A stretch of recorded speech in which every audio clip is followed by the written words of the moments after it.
So let's talk about James Bond.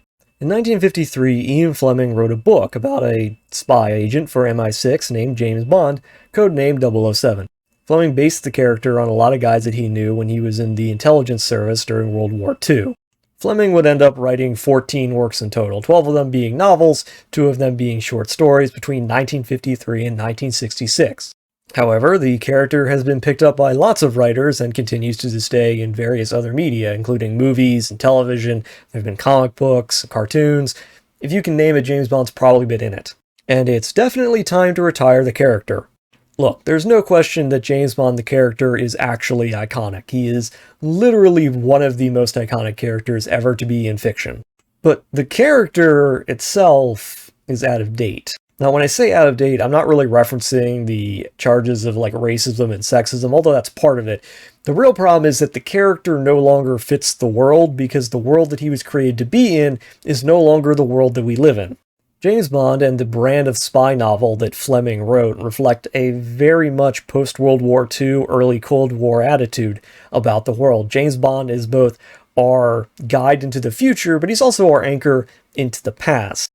The character is so rooted in this post-World War II Cold War environment that he can't really exist outside of it, and attempts to make him exist outside of it always end up changing parts of the character to when he doesn't really feel like James Bond anymore. And again, it's not just changing social mores, it's the fact that what our idea of spying has changed, not to mention what our idea of an action hero has changed. The thing is, when the character was introduced, it was introduced in a present-day backdrop.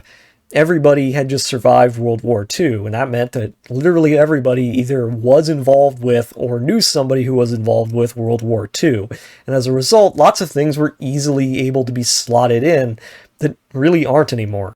Beyond that, in the post-World War II era, spying was mythologized by various countries.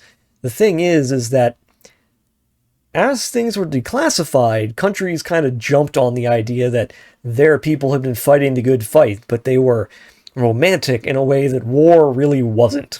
Again, this was an age before the internet, when spying meant you actually had to be there and grab physical files and put yourself in physical danger, as opposed to being, hacking stuff from halfway across the planet. It's also really rooted in ideas of the time, very British ideas.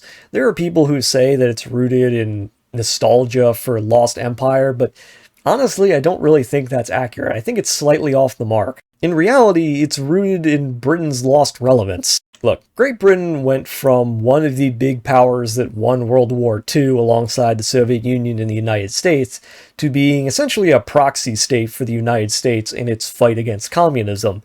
And the way Britain fought back against that, the way Britain continued its relevance, was to export its culture and ideas around the world. James Bond is really best understood as a modern-day St. George fighting a dragon of communism and villainy abroad.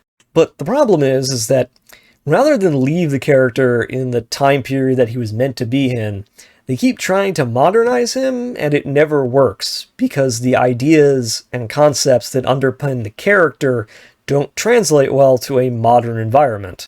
You can't separate the character from the era he's in, because there have been a lot of changes since the character was introduced. Take action movies, for example. The first huge change in the way action movies were presented was in the 1980s, when action movies became darker and grittier and more violent. The second huge change was in the early 2000s, as every action star essentially turned into a commando, as the United States sort of mythologized the war on terror and soldiers as being larger-than-life figures. The thing is, James Bond is not a violent action star in the vein of Stallone or Schwarzenegger was in the 1980s, and he's certainly not a commando figure that would have been completely normal in the late and early 2000s. I've said this before in other videos that if you're going to write a character, you need to have an understanding of their core so that you can write in their voice. If you don't understand the core of the character, you're not going to be able to write correctly in their voice. Here's the thing, you cannot remove James Bond from the post-World War II Cold War era because, and this is important, because he is authorized to use violence if he needs to. Consider how violence is normally treated in big 80s action movies, or even in early mid-2000s action movies, how over-the-top and explosive it is. The thing is, James Bond is from an era when everybody had already had personal experiences with mass death during World War II. And so, yeah, while he might blow up a building or destroy, a bunch of things in a war camp somewhere or execute people, he rarely engages in the kind of mass death that is familiar and normal for the 80s action genre.